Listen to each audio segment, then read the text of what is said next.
कि पड़ोस में हमारे जो है आग लगा लिया, तो चलो उनके घर की जो है मुआयना ले लें, थोड़ा सा कर लें और फिर केस स्टडी में पूछ लिया जाएगा। आपके महल्ले से कुछ नहीं पूछा जाएगा। पूछा जाएगा दो चीजें, या तो इंडिया में कुछ हो रहा हो बड़े पैमाने पर, और या तो फिर वर्ल्ड की बात कहें या कहें इंटरनेशनल। यही दो केस स्टडी मस्ट हैं और यही दो चीजें हमको समझ में आनी चाहिए कि केस स्टडी में या तो इंडिया में कुछ ऐसा हुआ हो जो कि हमको समझ में आए। एक साल एक बच्चे ने पूछा कि गुरुजी ये बताओ कि एक बच्ची है वो किडनैप हो रही है, अब वो किडनैप हो रही, मैं जा रहा हूं। बच्चे ने देखो सवाल कहाँ का किया था, यूपीएससी का, लेकिन गुरुजी को खुद नहीं पता बच्चा यूपीएससी का सवाल पूछ रहा है। इसीलिए कहते हैं यूपीएससी का बैक ईयर देखना बहुत जरूरी है। अगर बैक ईयर पेपर नहीं देखा तुम्हारा बीपी लो हो जाएगा, समझ लेना। फिर हम कह रहे हैं बैक ईयर पेपर मस्ट है प्री प्लस मेंस का।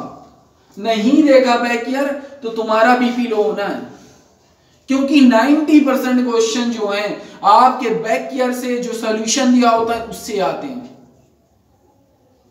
कभी उठा के देख लेना, बस घुमा देगा। विरूपाक्ष मंदिर, हम्पी, आपको खाली उसमें से अंदर घुमाएगा, खाली देखना आप कभी भी देखो घुमाएगा बस। यूपीएससी इसी चीज का खेल है, इतना करना है। इसमें हम डिफिनेशन करा देंगे, इसकी परेशान ना होना, हम इसमें डिफिनेशन करा देंगे। डिफिनेशन कराने के साथ साथ तुमको सफिशिएंट है कि डिफाइन कर देंगे, कुछ चीजें लिखवा देंगे। जहां जहां जो जो क्वेश्चंस आते हैं मेंस में, अकॉर्डिंग टू मेंस कर लोगे, परेशान ना होना। आ जाओ भाई, सी सेट की बात कर लें। फिर हिंदी इंग्लिश की भी बात कर लेते हैं। हिंदी में सर क्या करना है, बहुत लोगों का सवाल होता है, हमने तो हिंदी एक अक्षर नहीं पढ़ी, मेरी वीक है हिंदी, मेरी इंग्लिश वीक है, तो वो खेल होता है। तो जीएस, अब जीएस खत्म हो गया, सी सेट की बात आ गई। सी सेट प्रीलिम्स मेंस दोनों चला रहे सीरियल वाइज। अब इसमें आ गए, इसमें सर क्या करें, बच्चा ये काम करो सबसे पहले कि सी सेट में 3 चीजें हमको आनी चाहिए। एक तो केस स्टडी आना चाहिए,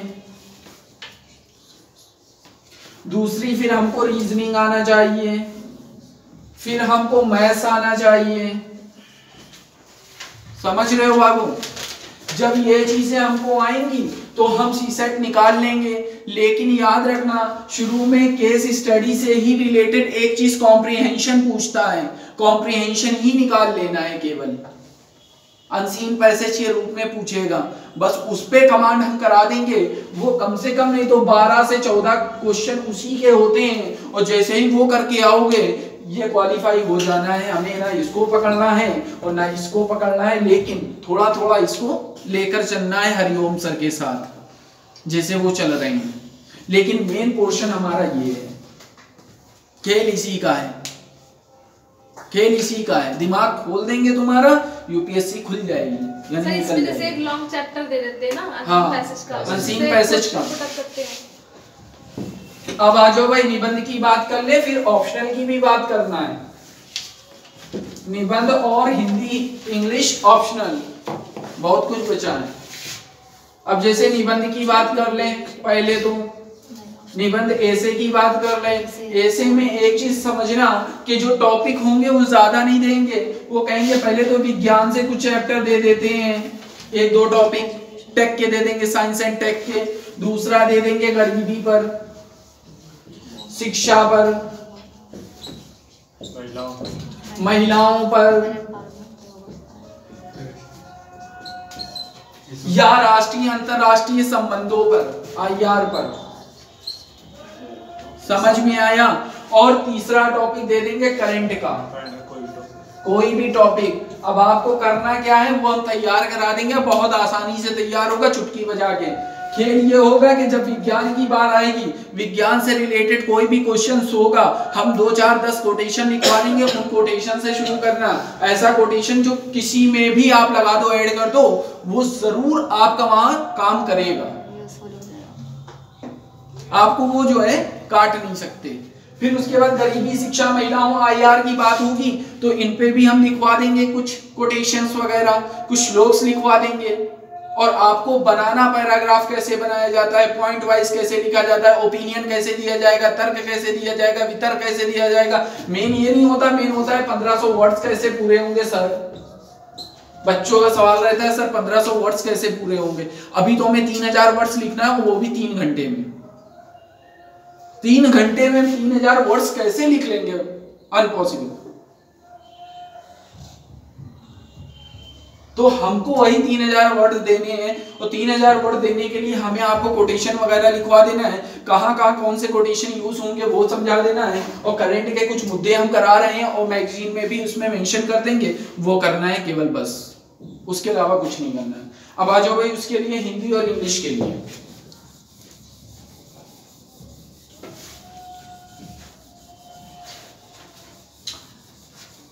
हिंदी इंग्लिश का खेल बहुत अच्छा होता है, लेकिन अभी तक के किसी को समझ में नहीं आया। लोग समझते हैं हवा है, समझना, लोग समझते हैं इसको निकालना हवा है। समझ लेना एक बात कि इसमें एक ही काम होता है, एक काम ये होता है हाई स्कूल तक के ही आती है, हाई स्कूल तक आती है बस, हाई स्कूल से ऊपर के लेवल की नहीं आएगी कभी। तो एक काम ये करेंगे, कुछ चीजें इसमें कॉमन है, जैसे एंटोनिम्स, सिनोनिम्स, जैसे ये आना ही आना है, पूछेगा उठाकर देख लेना, पूछेगा कि डायरेक्ट इनडायरेक्ट बताइए, नरेशन, जैसे पूछेगा आपसे कि एक्टिव पैसिव बताइए, और फिर उसके बाद आपसे पूछेगा, हिंदी में पूछेगा पर्यायवाची बताइए, विलोम शब्द बताइए, है ना, तत्सम और तद्भव बताइए, ये सब पूछ लेता है बार बार। हाँ, वो कैप भी पूछ लेता है, तो ये आराम से निकल जाएगी, इसकी टेंशन मत लेना कभी। जो लोग कहते हैं कि हिंदी इंग्लिश में हम फेल हो गए मेंस में, वो झूठ बोलते हैं, क्योंकि वो क्वालिफाई हो ही जाते हैं, क्योंकि हाई स्कूल तक के आता है, वो पता होता है कि हाई स्कूल तक के ही है। अब आ जाओ भाई, इसके बाद क्या है, क्या बचा, ऑप्शनल, वैकल्पिक विषय।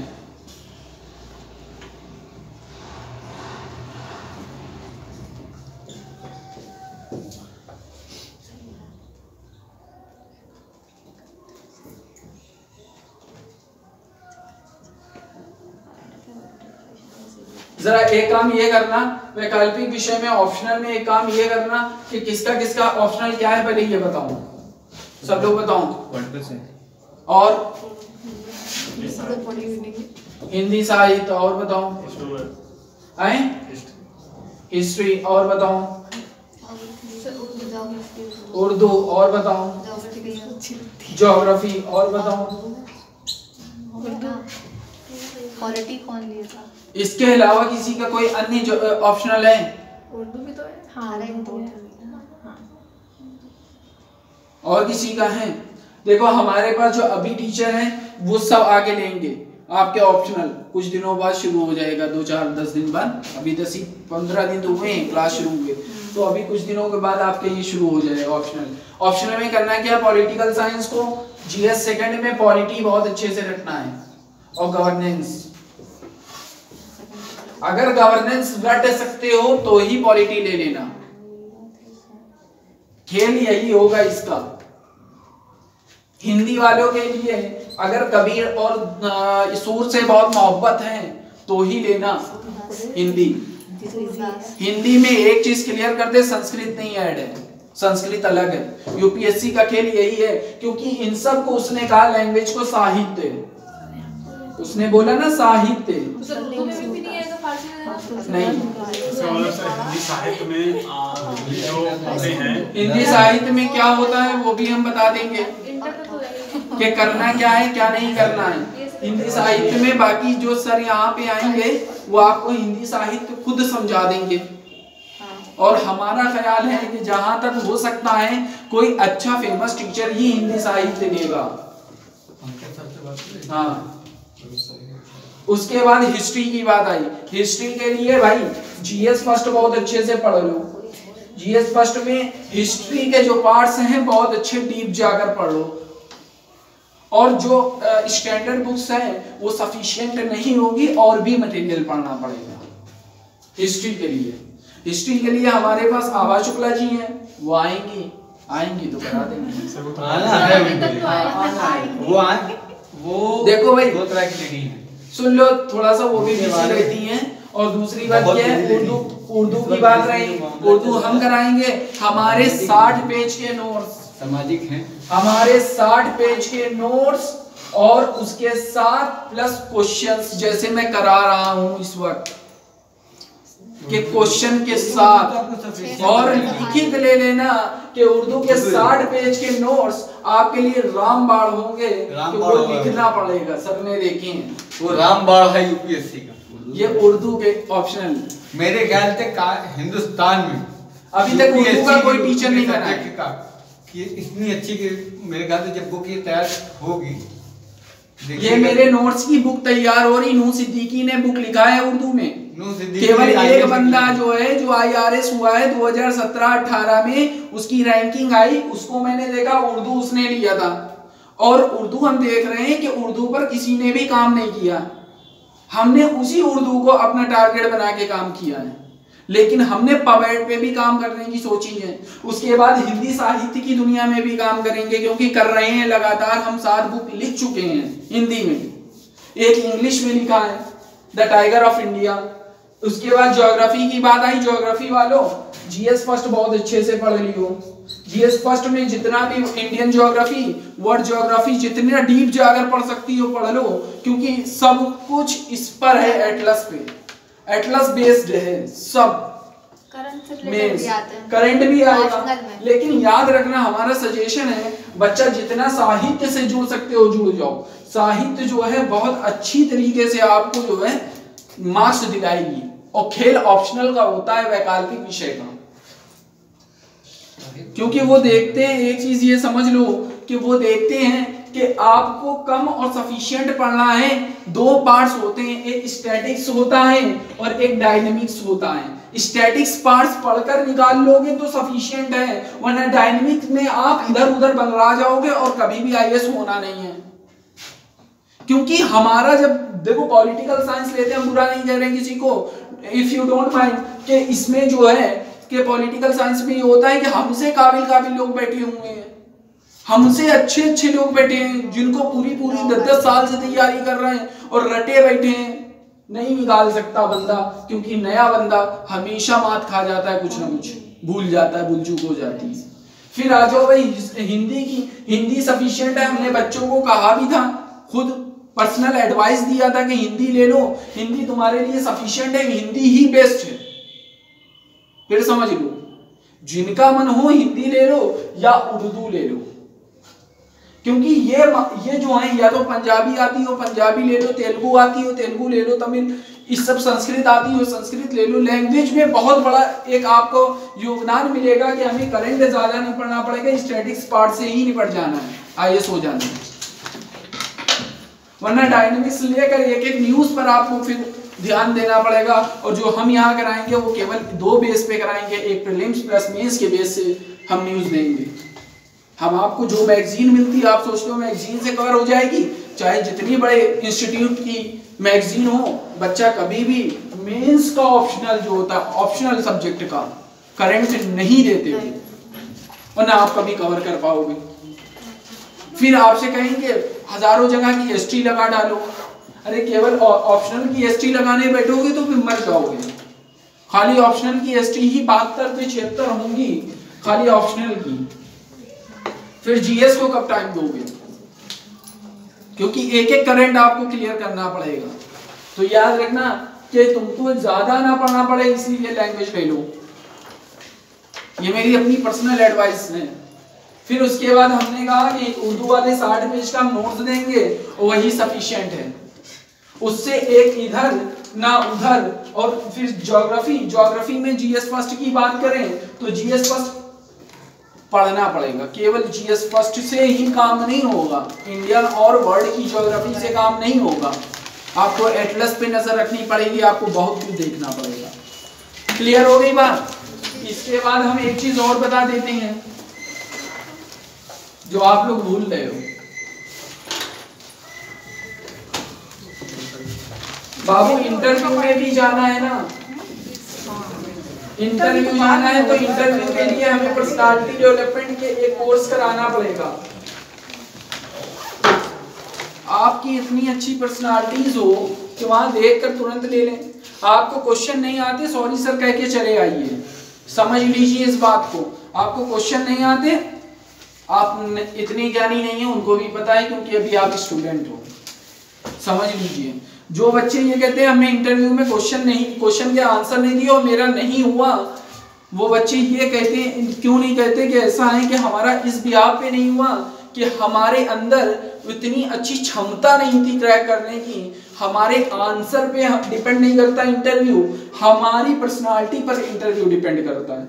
हमारे बोलने के तरीके को, हमारे अंदाज को, जिस हिसाब से हम उनके सामने परफॉर्मेंस दे रहे हैं, घबराहट देखते हैं वो, कितना आप उनसे जो है अट्रैक्ट हो, वहाँ प्रेजेंट ऑफ माइंड कितना है, ये सब देखते हैं बच्चा।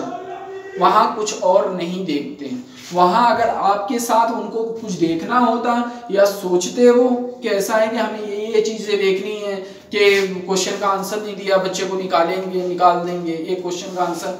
अरे भाई आपने अभी ग्रेजुएशन किया है भाई, बीएससी किया होगा, किसी ने बीए किया होगा, बहुत आएगा तो बीटेक किया होगा, किसी ने बीकॉम भी किया होगा, किसी ने लॉ किया होगा। भाई अब आप स्टूडेंट ही तो हो, आप उनके अब्बा तो हो नहीं, मेंबर के, बोर्ड मेंबर के अब्बा हो कि सारे क्वेश्चन आपको आने चाहिए। तो बच्चा एक चीज समझ लो, कोई नहीं समझाएगा इस हिसाब से जैसा मैं समझा रहा हूं कि आप एक स्टूडेंट हो। स्टूडेंट के क्या होता है खेल, क्लास में नो बोलना सीख लो। जब क्लास में बच्चा बैठता था, नहीं आता था, सॉरी मैम नहीं आता है, I have no answer. English medium वाले ज्यादा कहते हैं sorry sir I have no answer. तो आई हैव नो आंसर कहने की आदत डाल लो, क्योंकि जब वहां बैठोगे नहीं, अब ये ना कहना कि हाँ अभी आ रहा था, अरे सर आ रहा, सर आ रहा, सर को पकड़ के ऐसा कभी ना करना, नहीं आता सर, नहीं आता, आई हैव नो आंसर, हमने सुना नहीं सर, इसके बारे में चर्चा में रहा होगा सर, लेकिन मैंने इसके बारे में पढ़ा नहीं सर, क्षमा चाहता हूं, बात खत्म हो गई। वो आपकी पर्सनालिटी देखती है, आप कितने अच्छे से उनको एक्सप्लेन कर सकते हो चीजों को। आपको कुछ नहीं आता, आपसे जीएस से पूछ लेंगे, करंट हटा देंगे वो मुद्दे, वो जीएस से पूछना शुरू कर देंगे, आपके ऑप्शनल से पूछना शुरू कर देंगे। ऑप्शनल आपका स्ट्रांग होना चाहिए, इसलिए ऑप्शनल पे ज्यादा क्वेश्चन करते हैं। अब उर्दू लेने वालों एक चीज समझ लो, ये इस ख्याल में ना रहना कि उर्दू का वहां कोई बैठेगा नहीं।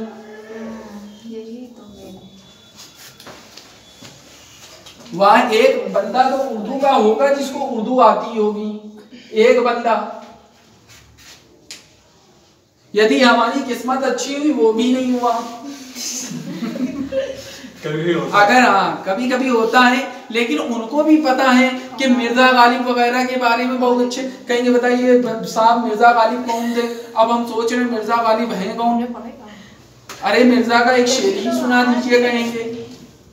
फिर उनको नहीं कुछ आ रहा है कि आपके ऑप्शनल से कुछ नहीं पूछ सकते हैं, तो वो केवल एक ही चीज पूछेंगे, कहेंगे साहब ये बताइए जिस रूम में हम बैठे हैं, प्रेजेंस ऑफ माइंड की बात करेंगे कि यहाँ कैमरे लगे हैं कि नहीं लगे हैं, यहाँ पर सेफ्टी गार्ड्स लगे हैं कि नहीं लगे हैं, यहाँ पर जो है फायर प्रूफ चीजें लगी हैं कि नहीं लगी हैं, आराम लगा है कि नहीं लगा है। वो सारी चीजें ऐसी पूछते हैं जो आपसे, अब आप जा रहे हो कहीं, पूछ लेंगे कितने जीने चढ़ के आए हो, कितने मील से आए हो, कितने चौराहे पड़े, कितनी रोड पड़ी, कितने टन्स पड़े, ये सब पूछ लेंगे। फिजिक्स का एक पूछा था उनसे कि जो ये बल्ब लगे हैं तो कौन से हैं, श्रेणी क्रम में लगे हैं समांतर क्रम, तो वो चीजें पूछ लेंगे उनको। अब हमें भाई, हमें तो ग्रेजुएशन किए हुए, बीएससी किए हुए 2017 में मैंने किया कंप्लीट, 18 में 17-18 के बाद मेरी तबीयत खराब हो गई। मैंने एक अटेम्प्ट 2018 में दिया, उसके बाद मेरी तबीयत रही खराब 2020 तक। सर 20 से तैयारी हमने शुरू की है, अब 21 में देकर क्रैक कर लेना है। तो मैं भूल गया कि यहाँ क्या क्या था, क्या पढ़ा था, क्योंकि मैं पढ़ाता तो हूं नहीं कि मुझे सब याद रहेगा। अगर पढ़ा रहा होता तो फिर यहाँ पर क्या होता कि मुझे याद होता सारी चीजें। तो मैं रेगुलर क्या करता, उसको रिवीजन में रखता हूं, क्योंकि वो हमारे बैकग्राउंड से पूछेंगे जरूर। तो याद रखना जो सब्जेक्ट है, अगर आपके पास कोई इश्यूज नहीं है तो आप उस पर अच्छी कमांड कर लेना ग्रेजुएशन के सब्जेक्ट पे। लेकिन हमारे साथ एक प्रॉपर जो है वो है कि हमारी तबीयत की वजह से नहीं हो पा रहा, बाकी आप लोग कुछ भी कर सकते हैं। क्लियर हुई बात? अब किसी को कोई क्वेश्चन पूछना है तो पूछ सकता है, पहले ये बता दे मुझे। बताओ भाई, किसी को क्वेश्चन पूछना है मुझसे किसी भी चीज को लेकर, जो इतना समझाया इसमें कुछ भी पूछना हो तो बता दो। सर ये ऑप्शनल में कितने क्वेश्चन आते हैं? देखिए ऑप्शनल की कोई वैल्यू नहीं है, ऑप्शनल पहली चीज समझ लीजिए। ऑप्शन में कभी कभी 10 क्वेश्चन में ही 20 क्वेश्चन होते हैं। क्रम वाइज दे देंगे, question number 1 A B C D, किसी 5 का उत्तर वो दीजिए, उत्तर दीजिए। क्वेश्चन ऑब्जेक्टिव नहीं होंगे, सब्जेक्टिव होंगे, सब्जेक्टिव होंगे, लॉन्ग क्वेश्चन होंगे। देखिए एक चीज समझिए, अगर आपको शॉर्ट नोट्स बनाने के लिए आ गए, अब हमने उर्दू के शॉर्ट नोट्स कैसे बनाए, हमने 2500 बुक्स पढ़ी हैं, इस बात के गवाह हमारे सर हैं अजहर सिद्दीकी सर। 2500 बुक्स मैंने पढ़ी हैं और उर्दू की, और उनकी बुक अभी भी मेरे पास रखी है मेरे गुरुजी की, कि मैं उनको लौटाने तक ही नहीं जा पा रहा हूँ, टाइम नहीं है। तो उर्दू की जो बुक्स हैं मैंने बहुत सारी पढ़ी, पढ़ने के बाद हमने जो मेजर पॉइंट थे मैंने निकाल के अपने नोट्स बना लिए, बनाकर अब उसी को रिवीजन में बार रिवीजन में, दबिस्तान दिल्ली, दबिस्तान लखनऊ, मीर तकी मीर, गालिब, सौदा, हसरत मुआनी, अलीगढ़ जो आंदोलन हुआ वो भी इसमें है, बहुत कुछ है बाबू इसमें। ये सोचो कि कुछ कम है, कम नहीं है, बहुत पढ़ना पड़ेगा, लेकिन उर्दू के लिए सफिशिएंट है मेरे 60 पेज के नोट्स। ऐसे पॉइंट बना दीजिए।